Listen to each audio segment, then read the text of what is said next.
Hello, everyone, and welcome to Language of Leadership. I'm your host, Mark Iorio, and today I have the pleasure of interviewing and speaking with Laura Crothers. Laura is the founder and CEO of Crothers Consulting. She does a lot of leadership training and coaching and a lot of HR consulting and coaching, but she's got a wonderful team, and it's great to have you on the program, Laura. Welcome.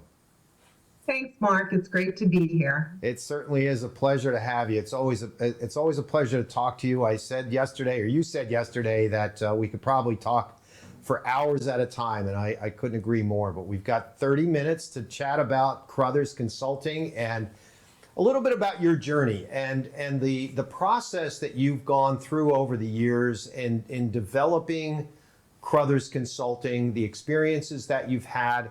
You know, in Language of Leadership, a lot of times we talk about not just the language that we use in business, Laura, but actually the behavior, the culture inside the organization, and what it means to help nurture and help people grow.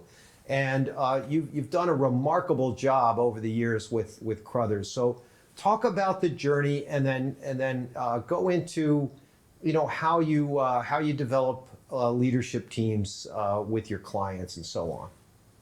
Okay, great.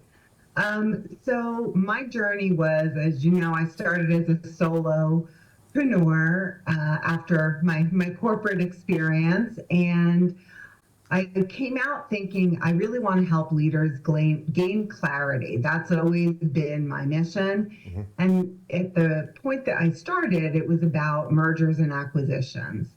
And over time, we started to work on strategic HR projects in addition to M&A.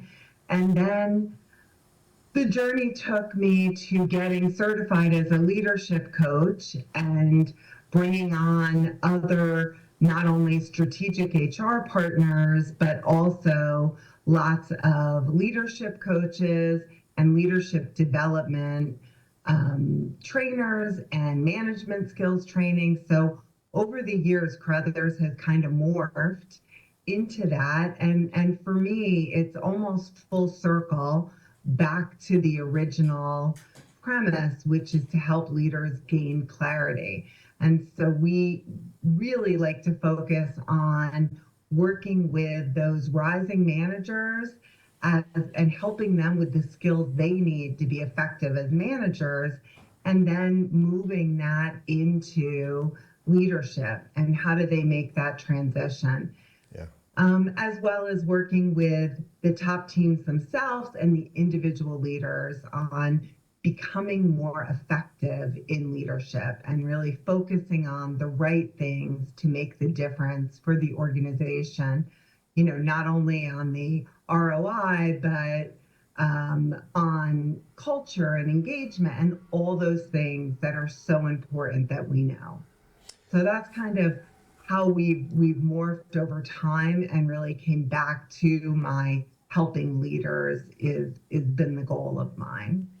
When you were working in M&A, a lot of times, you know that when cultures start to clash, one of the reasons these mergers or acquisitions do not work or they fail is because, there could be some ego in there. There could be some chemistry there. There's a lot of it is culture. And, working with leaders, we all know that there's a fair leadership gap in this country in terms of, not just the business world, but in the political world as well. And there's a real yearning for that. What are some of the things that you go through when you're looking at developing leaders, Laura? Because oftentimes, people mistake managerial positions to leadership roles. Yeah. And I mean, I think, leadership roles, like quite simply, is about the people. Right? It's about developing and leading people and creating more leaders, the bottom line.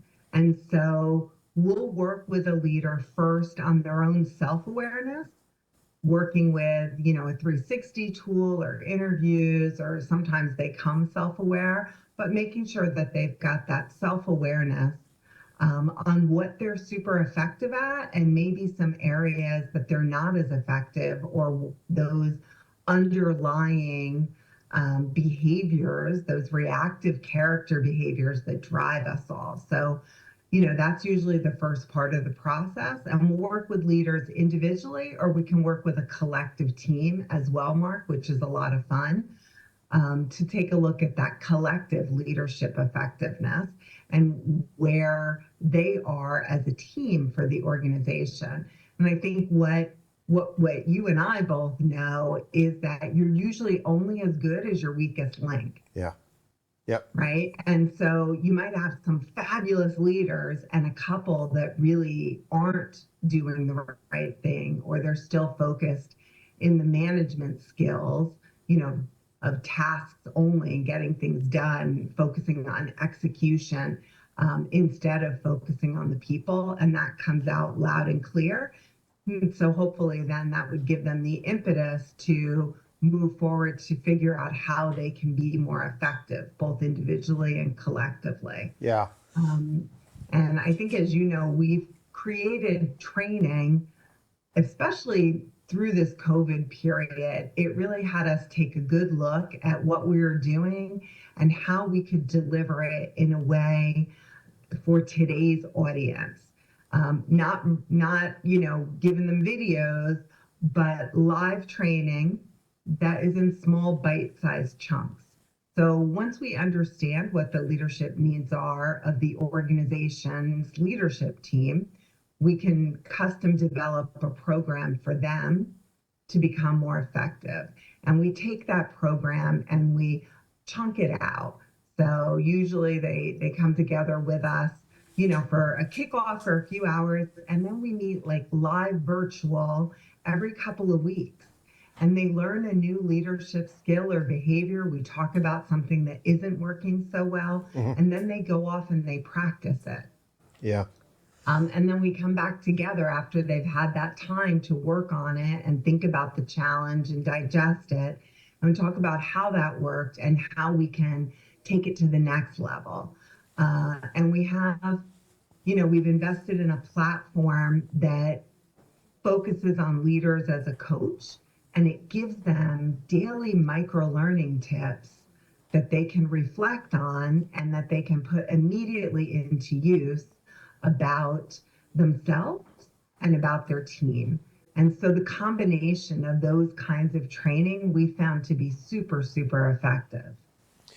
That's fascinating to me, because it's just like any other skill set, right? It takes a lot of nurturing, a lot of training, a lot of coaching, to get people to understand the nuances behind, what makes a great leader. And we have a slide that I'm going to ask the production team to bring up, so you could talk a little bit about that, because it's really about people understanding how people react to certain things, Laura, whether they have stresses in their lives, or, the way they react to maybe a boss coming at them a little more direct, and how they react to certain things. So can we talk a little bit about that? The slide is up right now, the reactive character structure of leaders. Sure. So I think, as you said, Mark, we've all got those creative leadership competencies that everybody knows, right? Relating to people and being strategic and getting results and being authentic and all those kind of things. But what this are those structures that drive us as a human, the ones that are wired into us since we were little. Somewhere along the way, we realized we needed to be one of these three things to be safe, to feel worthy, to protect ourselves. Right. And so, I'll talk about all three of them, because honestly, this is a lot of the work of leadership development, is understanding what structure drives you. And it's almost like, are you at the point where you can recognize that, see why it's been valuable to you for a long time, understand what your gift is from it, and then decide how you can start to minimize it? Because honestly, these structures, when we react right away, we don't take that pause and think from a strategic, creative place, and we just operate on our cortisol and adrenaline and react to how we're wired, we're not as effective. And so the first structure is the controlling structure. And this one is the typical type A.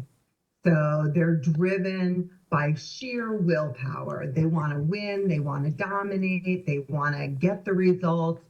They're the ones that they get stuff done. So Yep. throughout their career, their manager, they're knocking the ball out of the park. They're getting the results. They're getting stuff done. Sometimes because they're so wired to excel and win and achieve at any expense that they're running over people in their path. They're leaving a path of destruction around them, right? They're pretty rough on the people that don't meet them at the level they want to be seen. Right. Very competitive. And so working for someone that is totally living in this character structure can be really hard.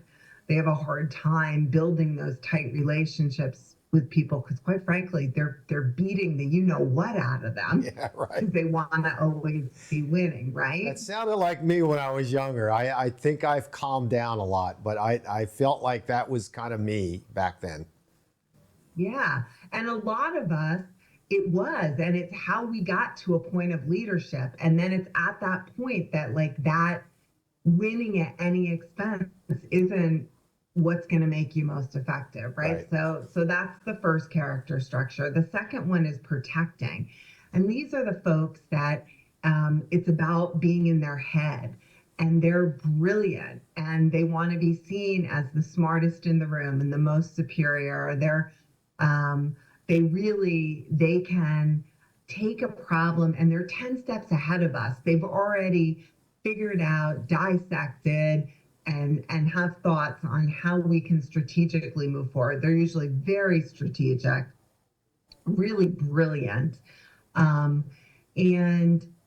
Sometimes having that level of perfectionism, brilliance, needing to be the voice that's always heard, they're not necessarily listening to the other voices in the room. Right. They're thinking about what they're going to say next, Yep. or they're just talking right over people because they feel that their intellect is far superior to most others. And that's what they've needed in their life to be safe, right?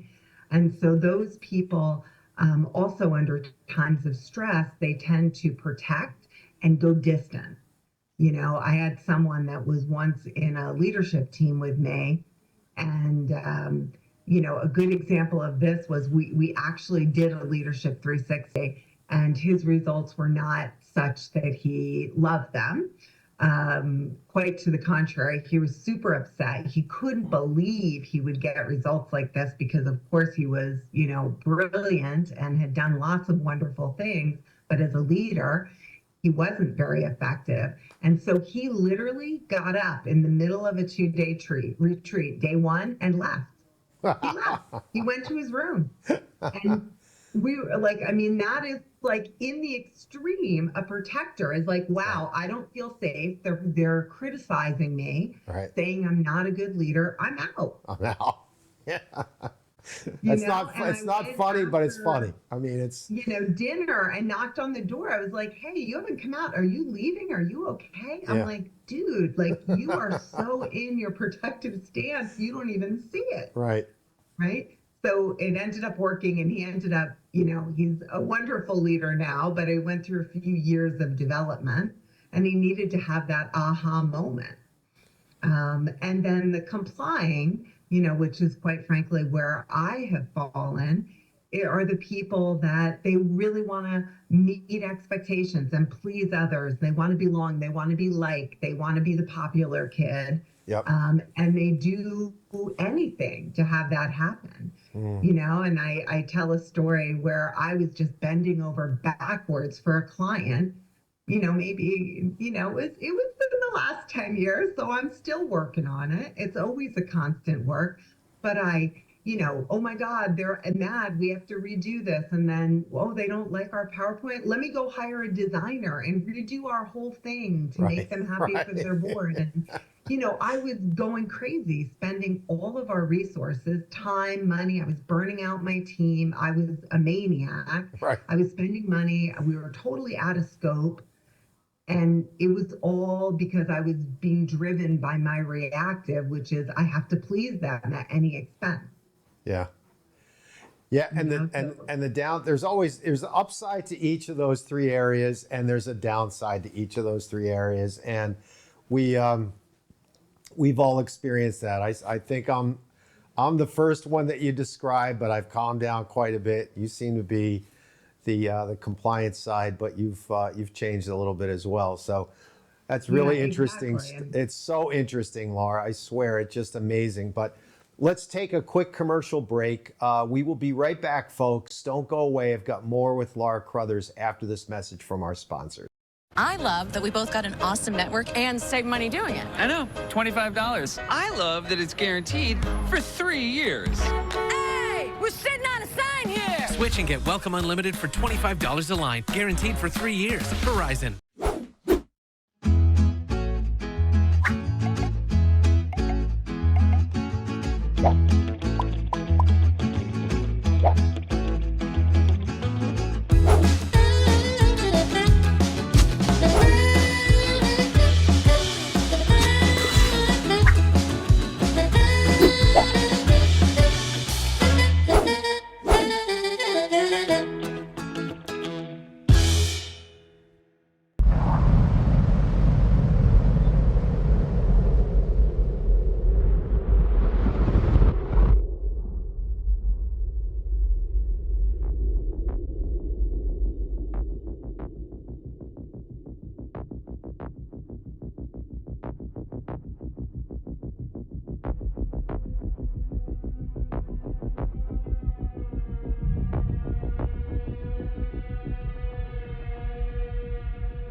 Oh, no signal. I don't have home internet. Oh, that's a red flag. Find the bars. Your mom looks a lot like me. Yeah, couple of hotties. Thank you? Ah, man. There's dead spots all over this place. There really are. Oh, wow. Nothing. Are you getting a good signal? No, I'm not. It's time for real home internet. Get it on the next generation 10G network, only from Xfinity. Welcome back to Language of Leadership. I'm your host, Mark Iorio. I've got Laura Crothers with me today. Laura is the founder and CEO of Crothers Consulting. We were talking about some interesting personality types and the coaching that you've done with some of these leaders, Laura. What besides the benefits of those, the compliant, the protector, and the what was the first one? I'm sorry, I forgot. Controller. Controller, right? Of course, it's the controller. That's me. The you. Yeah. What you have upside, downside. With that story you were telling about the real cerebral guy that walked out of the retreat, and the downsides of all three areas. How do you deal with people who really have a difficult time understanding that there are downsides to their character or their personality? And to become a better leader, you've got to recognize that. Yeah. I think that's where sometimes a tool like a 360 comes in really helpful, Mark. Sure. The one that we use, Leadership Circle, actually correlates and connects the reactive behaviors to the creative tendencies. And so, the creative competencies. For instance, type A controller, if they're really high in controlling and that's how they're making their decisions and they're reacting all the time as a controller, the negative part of a controller, they usually have very low relating scores. They're not building relationships. They're not mentoring and developing. They're not good in a team because they're just pounding for results. And so they can see how the one immediately impacts the other. There's, direct, and we've got lots of statistics on the correlation, validation. And so that helps people understand, wow. And we can help them understand that if you did less of this, what would it do for your team? So if I stick with the controller, they're usually going to be, when we talk to them, we're like, how's your team? They're usually saying things like, they won't make decisions, they're not getting things done quick enough. Nobody's taking accountability and standing up. Sure. Because they're all scared of the controller. Right, exactly. Right? And they don't want to make a decision, because if they make a wrong one, they get, they get fired, they get whatever. Like, they feel like they need to go to that person for everything. So if we start to say, well, you would get more time back, not have to make all these decisions if you started to empower people. And in order to do that, you can't be controlling and micromanaging and on top of everything. And, and start to talk through. And then usually they're like, all right, that kind of makes sense. That's new for me. Let's figure out how to do it. So it starts with baby steps, and you don't move away from something that you're hardwired to be super quick, or like you don't go from a 10 to a 2, right? You want to go from a 10 to an 8 and to a 6, and over time work on different areas and different things to improve your creative skills. Now, one of the things that I love about your work is that you use a tool. I guess we can talk about it. It's called Cloverleaf. That is amazing to me. It helps people understand how they can interact with others on their team. And oftentimes, each of those three components, each of those three personalities has their own little difficulty dealing with certain personalities, right? I mean, let's face it, we're not perfect. And some people, like I said to you in the beginning, sometimes these cerebral types, for a controlling personality like me, someone, or like I used to be anyway, someone like with a real cerebral mindset where they're kind of insular, they annoy me sometimes. So you use these tools, which I think are fascinating, to help people understand those little nuances and become a better teammate, a better colleague. Talk a little bit about that. Sure, absolutely. So what Cloverleaf does is it aggregates a whole bunch of the different assessments we all know. So Myers-Briggs and DISC and Enneagram, things like that. And not only the leader, but their team will actually take these assessments. And then you have that rich data about each person on the team.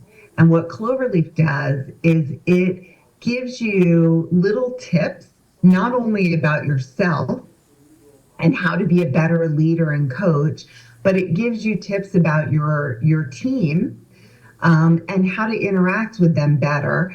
And it's got this robust tool for development where you can pick a few things that you're working on. Like if we're coaching someone and they're working on specific, let's say, they're working on delegating and they're working on empowering others. They can say that's what I'm working on. And so the tips will be about that and how they can do it better with different teammates. You can also go in and say, Mark and Laura are struggling. They're having trouble meeting their deliverables. Like, is there a reason, that I should be aware as I look at Mark and Laura's type, why they might be struggling to meet deliverables? Right. And it will give you some ideas and then allow you to reflect on that. There's a reflection piece where you can say, oh, that was really interesting. Here's what I'm going to do now that I am reading this about Mark and Laura and how they might be different.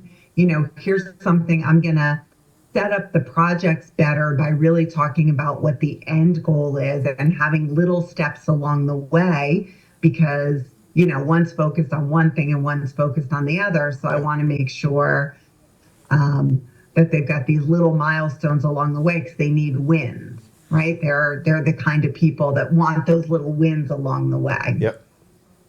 Yep, and you get to learn a little bit more about your colleagues, so that there's a give and take there, rather than I see this in Mark or Laura and I don't like this, but now I have a better understanding of why they react to things the way they react to things. So I think that is just such a powerful tool, Laura. I really love Cloverleaf and the way Crothers has taken it to just a whole different level in the way you coach and nurture and train leaders. Talk a little bit about the leaders and their teams, right? Because now teams. the teammates are getting that information on their leader. So maybe the leader that they struggled with, they can now see, oh, if I present things this way, or this is someone who, I need to get on their calendar ahead of time and send them something to review the night before. All of us have different styles on how, we like to work as leaders, and this also helps them understand us. Yeah, no, that's such an important point. And, I love it because, you're reflecting, you're thinking, you're writing, you're, understanding, you're reading. And then on top of it, Crothers has the coach, the face-to-face coach that will help them understand it even deeper. So I love that whole approach. I think it's terrific. You said earlier that Crothers, like any company, like any organization, has evolved and morphed over the years. And today you're known as more of a coaching, leadership coaching and training organization, correct? And so going forward, how do you see Crothers growing and building those leaders within your own organization, actually, rising up to the point where, at some point you can go skiing for half the season, Exactly. That would be lovely. So, again, I think as you and I talk about, it's deliberate. So we had a strategic planning session at the end of last year, and decided we were gonna kind of flip the funnel of the way that we do our work and the work comes in. And I know that part of that needs to be me stepping out of designing some of it and doing it. So we put together teams, led by amazing people that are way smarter than me anyway, to kind of help us design for the future. So I've got a really energized team that's designing what we want to do for the future. I made probably 4 years ago, I put a stake in the sand and said, I'm going to be off at least 2 weeks a quarter, because I need to, number one, the reason we own our own business is to have balance and all these other things. So I need to live what I'm preaching. Right. And number two, I know it's good for my team when I'm not there to run it, right? This business has to be able to run without me, so I can go ski for half the winter some year. But, I'm getting deliberate about putting these teams together, allowing who I think are top talent to work on them, seeing who rises in which areas. Some people are rising in the design, some the delivery, some the project management, right? To see what excites everybody and how we can best utilize our strengths. My personal goal has always been to bring the best people together and then to maximize their strengths, and to not try to necessarily fix their weaknesses. Yeah. So I've always been juggling my team and filling in where we need to make sure that people are working on the things that they love to work on and that they're good at. Wow. And if I can have a whole team doing what they love, that they're great at, like, that's a home run. That's a home run, is right. Right. So when I hear somebody working on something, they really don't like it, or they're really struggling with it, then I know that's not, we've got to find someone else to either do that kind of work, to do that kind of project. And so I go look for the right talent that's really energized about that kind of work. Because as a consulting firm, what we do has to be better, at least as good at, but really better than our competitors. So that's been my goal, is to find the people that love doing the things that we need. And so we're continuing to morph in that direction. And I think our work and our growth, I'm trying to 10x it now, Mark. My kids are both off in college, and I'm like, okay, now's the time to really grow this. Yeah. It's going to be as we're developing managers and leaders, we're building relationship with them, and we're their coach. And then as they end up needing strategic HR redesigns, whether it's succession planning or org design or compensation design, like the big projects, we're going to be the ones that they're talking to about it. So we're going to do that too. Right. Rather than before we were going in at the HR and then moving to the leadership and management. I think this way makes a lot more sense. Yeah. And hopefully, I'm pretty confident we're going to get to our goals because we're focused on I'm sure you will. I'm sure you will. And you have a much more engaged workforce at Crothers. And when you have an engaged workforce, people just love what they do, and you will get to that 10x level. So, Laura, I absolutely love having you on the program. I really do. It's just great to talk to you, and God bless you. Good luck, and continue to grow this business. Tell everyone how to please get in touch with you and the team at Crothers. Sure. So you can get in touch with me. I'm just Laura at crothershrconsulting.com. And our website is Crothers HR Consulting. So you can find us those ways. There's lots of ways to contact us there. I actually even have a free leadership self-assessment. If you want to send me an email, I'm happy to send you the leadership self-assessment, which has these creative competencies and reactive behaviors. So you can learn a little bit more about how you're wired. And you're also on LinkedIn, so people can look you up on LinkedIn as well, right? You can find me on LinkedIn as well. Yeah. Exactly. Laura, thank you so much. I love our conversation. I always do. Thank you. Thank you, Mark. It's You're a welcome. pleasure. You're welcome. Folks, that is a wrap for Language of Leadership. Thanks for joining us. Check out Laura Crothers and Crothers Consulting. It's crothershrconsulting.com. So check that out. Check her out on LinkedIn as well. We'll see you next time. Have a wonderful week.